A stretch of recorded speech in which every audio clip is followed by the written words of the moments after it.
Olá, aqui professor Costa, dando continuidade aos nossos estudos de proporção. Hoje a gente vai falar de uma outra propriedade, certo? Que ela vai englobar aí duas ou três outras propriedades dessas que vocês têm no material. Como eu falei para vocês, é meio que redundante.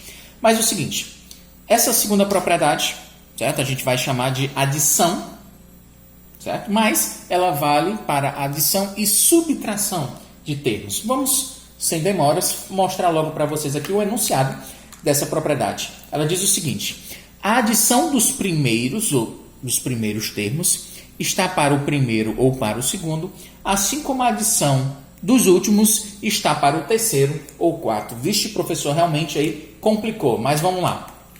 Quando eu falo de primeiros termos, são os primeiros termos, certo? Essa seria a primeira razão da proporção. E os últimos termos seriam, certo? Os termos da segunda razão.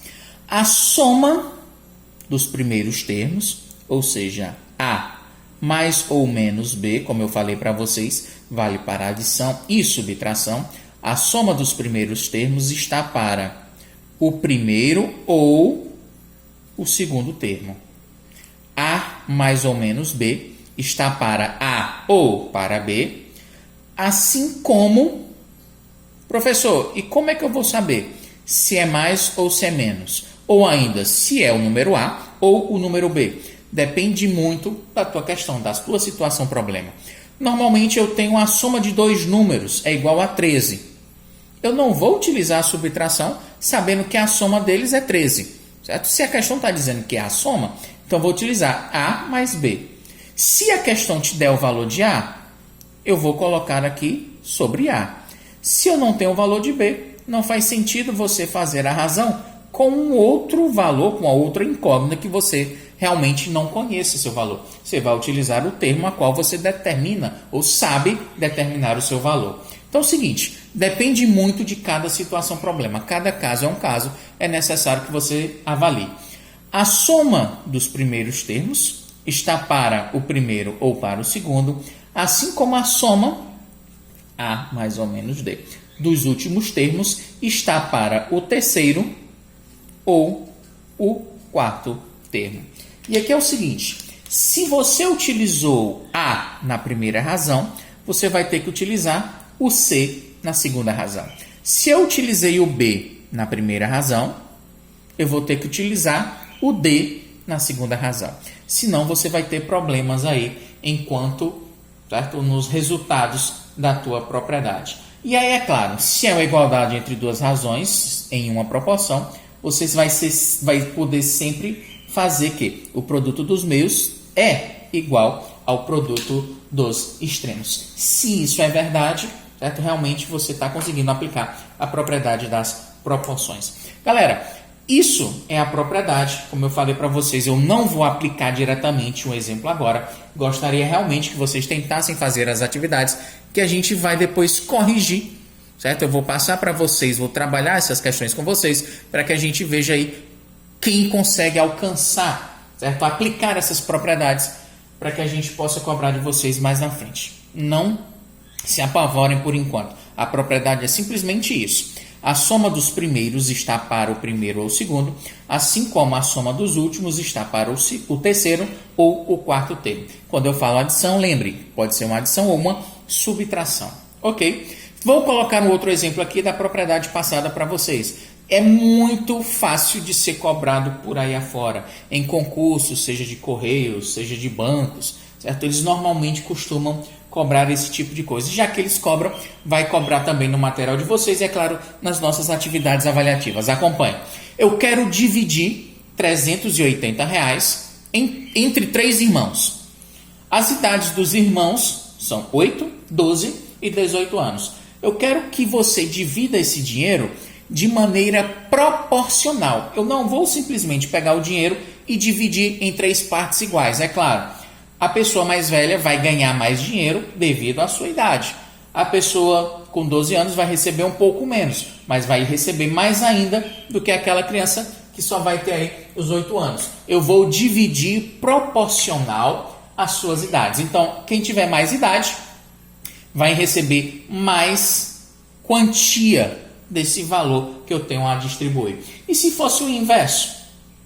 Já a gente mostra. Deixa eu montar para vocês primeiramente o problema. Então é o seguinte, eu não sei quanto o primeiro irmão vai ganhar. Então ele vai receber X. Certo? Ele tem 8 anos. O segundo irmão, não sei quanto é que ele vai receber. Ele vai receber Y. Ele tem 12 anos. E o terceiro irmão, que tem 18 anos, vai receber Z.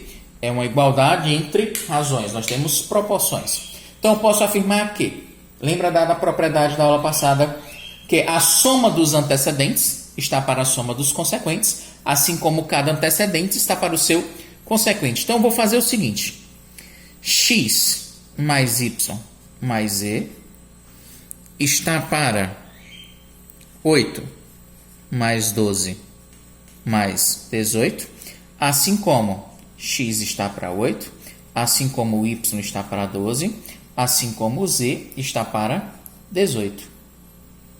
Professor, essa é a maneira de dividir proporcional às idades. E se fosse inversamente proporcional às idades? Ao invés de ser X sobre 8, você teria X sobre 1 sobre 8. Y sobre 1 sobre 12. Seria o inverso das idades. E o Z seria 1 sobre 18. Ok? Aí seria o inverso. A pessoa que tem mais idade seria aquela pessoa que vai receber menos dinheiro. E a pessoa que tem menor idade seria a pessoa que vai receber mais dinheiro. Por exemplo, imagine que isso daqui fosse 380 milhões de reais. Certo? Uma pessoa muito rica, ela deixou de herança para os 3 filhos essa quantidade de dinheiro, 380 milhões de reais. Como a pessoa que tem 18 anos já é uma pessoa adulta, ela teoricamente vai precisar de menos ajuda para sobreviver. Ela já está perto de terminar os seus estudos, então já pode se virar. Eu vou dividir inversamente proporcional às idades. Então essa pessoa com 18 anos, ela vai receber uma quantia menor do que aquela pessoa que tem apenas 8 anos. Certo? A pessoa que tem 8 anos, como ela ainda não trabalha, precisa de maiores cuidados, ela vai receber uma quantidade maior de dinheiro. Se isso é correto ou não, certo? Não cabe a gente. A pessoa que fez a herança, não fui eu que fiz.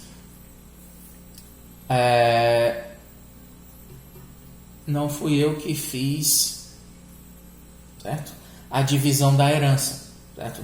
Não foi eu que fiz o testamento, certo? Então não cabe a gente julgar. Certo? A gente vai apenas mostrar como é que você faria essa divisão de dinheiro. Então, primeiramente, vocês ganham logo os 380 milhões para que depois a gente possa fazer a divisão. Aí vocês me chamam para a gente realizar essa divisão. Mas, a priori é o seguinte, como a divisão vai ser proporcional às idades, quem tiver maior idade vai receber a maior quantidade de dinheiro.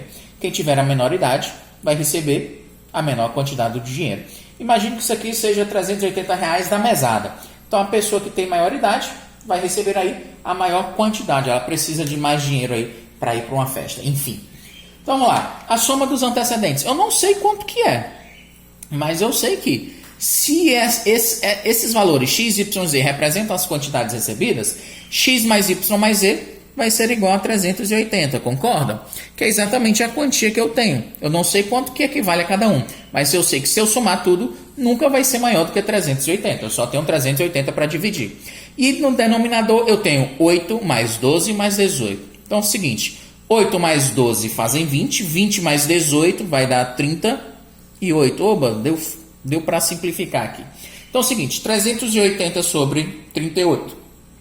Se eu dividir por 38, 380 dividido por 38 vai dar 10. 38 dividido por 38 vai dar 1.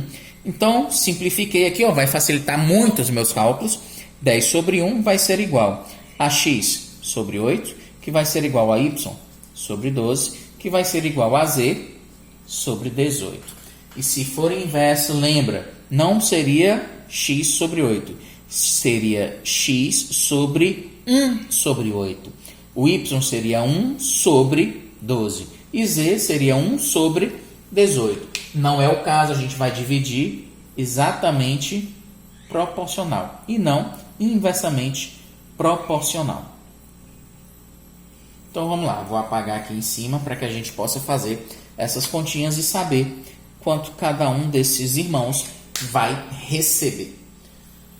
Uma vez feito aí a igualdade, vocês observam que o meu problema praticamente que já acabou. Até as minhas continhas, elas ficaram bem resumidas porque eu simplifiquei, certo? E agora a gente vai poder fazer até de cabeça. Vocês vão ver que nem precisar fazer contas extras para a gente calcular. Então a primeira razão, já simplificada, nós temos 10 sobre 1.